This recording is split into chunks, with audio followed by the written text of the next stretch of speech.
Ep1 short. Like me, I never go to culinary school or formally train as a professional. I never had the creative freedom for a long time, and until I become head chef. But I just heads down to work hard and finally reached to New York Times, who is Francis Fabricant. She wrote about me in New York Times, and then my friend used to work at the Nobu, try me for a few days, and they hire me. That was really amazing experience. This is very New York story.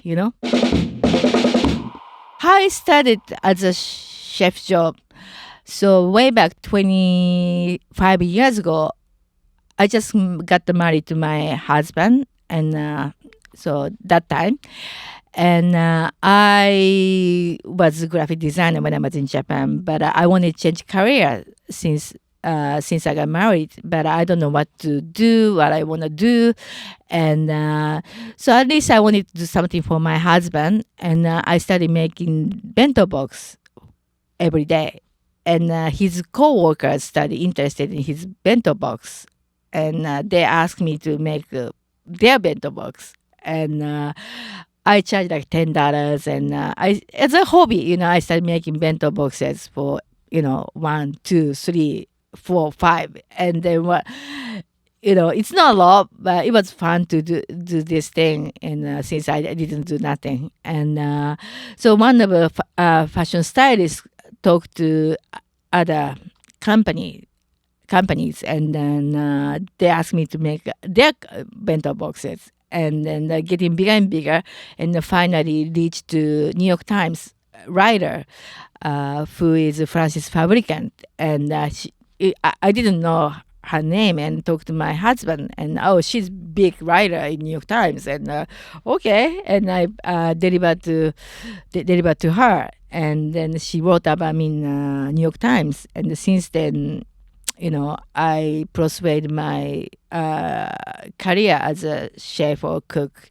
And then my friend used to work at the Nobu at that time, and she recommended me to at least try to get the job. And I thought that I wasn't good candidate or capable because I never worked in a professional kitchen before. But anyhow, they try me for a few days and they hire me. That was really amazing experience. This is very New York story. When I first time going to Nobu was very intimidating. I was very scared and I was so nervous, and that time I didn't know what sous chef means. I don't know like I don't know all the names, and the sous chef means like soup chef or something like that. I have no fucking idea what that means. But anyway, I went there, and then they gave me a chance. Then they told me like try, and I teach you for 3 days, and after 4th day, you have to to take one station by yourself, and then after that, we're gonna decide if we hire you. And then some reason they hire me. I think I was good enough. Yeah, I started the kitchen job professionally around 1998. That time, environment is so different from now, and everyone wants to work in fine dining. All the cooks want to work in fine dining. Also, fine dining was really huge at that time, 90s, and then so. And all the young kids, like early 20s, even end of before 20s, lots of young kids work in fine dining, and it's very competitive to get in Michelin star restaurants. And then like me, I never go to culinary school or formally train as a professional. And like me, it's really hard to get in. All the cooks, everyone went to culinary school, like ICE and French culinary school, and everyone has some degree, but I'm the only one never had the degree. So it's really small chance to get in back, and but not also, that time lots of Americans work in the kitchen. Nowadays all Mexicans or from South America. Industry change a lot. And then it's not good or bad. It's just I think most of Americans don't want to work in the kitchen. That's my impression. Yeah. I studied as a line cook and way back, and then you know you have to have passion for food for sure, but it's not.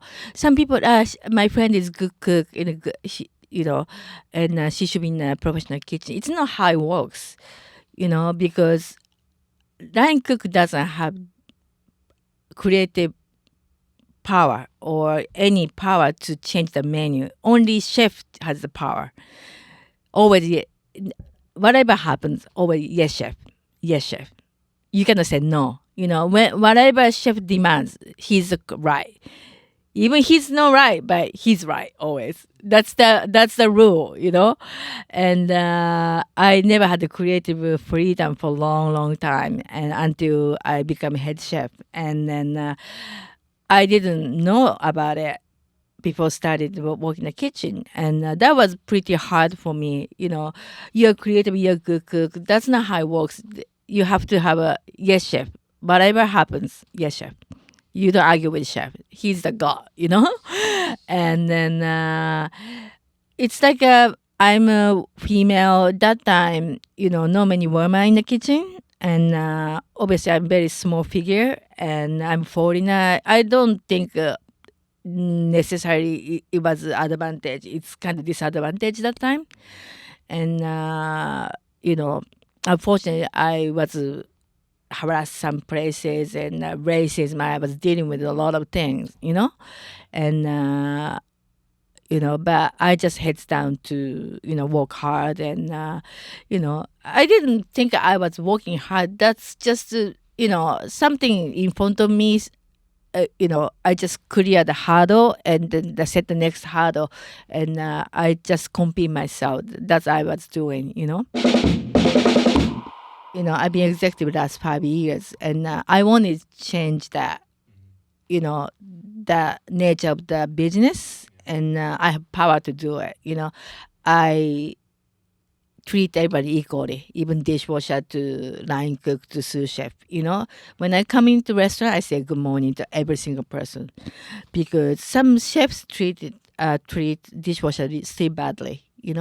Like a second, the kind of human being as a second level. You don't treat like that. Yeah.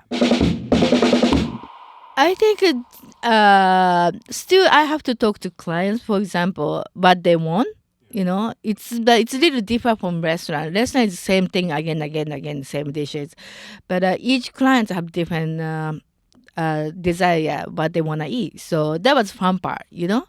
And then sometimes you have to see that some people are more conservative eater, some are challenging. It's kind of fun. It's also some I can cook pretty much everything.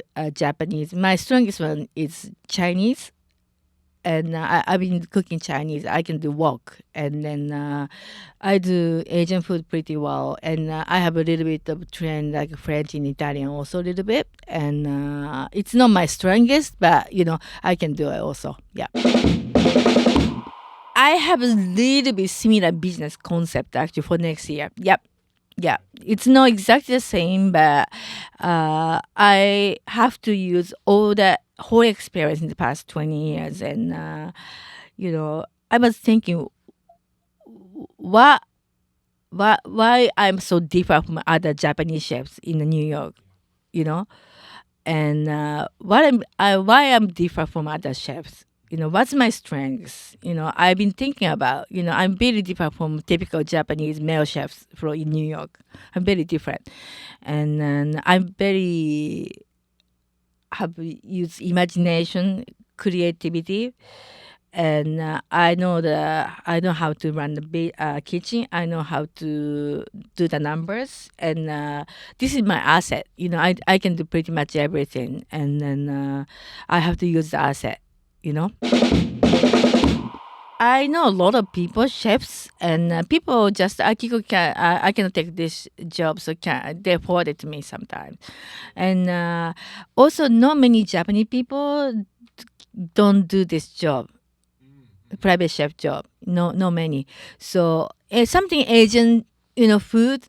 Always people recommend me something Japanese or they just my friends. Private chef call me. Akiko. Can you do this? And sure. This is at some time somewhere for 81 radio. AT1 sort. At Sometime Somewhere is produced by Audio-Technica for AT1 Radio. It is recorded at AT1 Studio at Technica House, New York. Follow AT1 Radio and Audio-Technica USA on all social media platforms. Thanks for listening.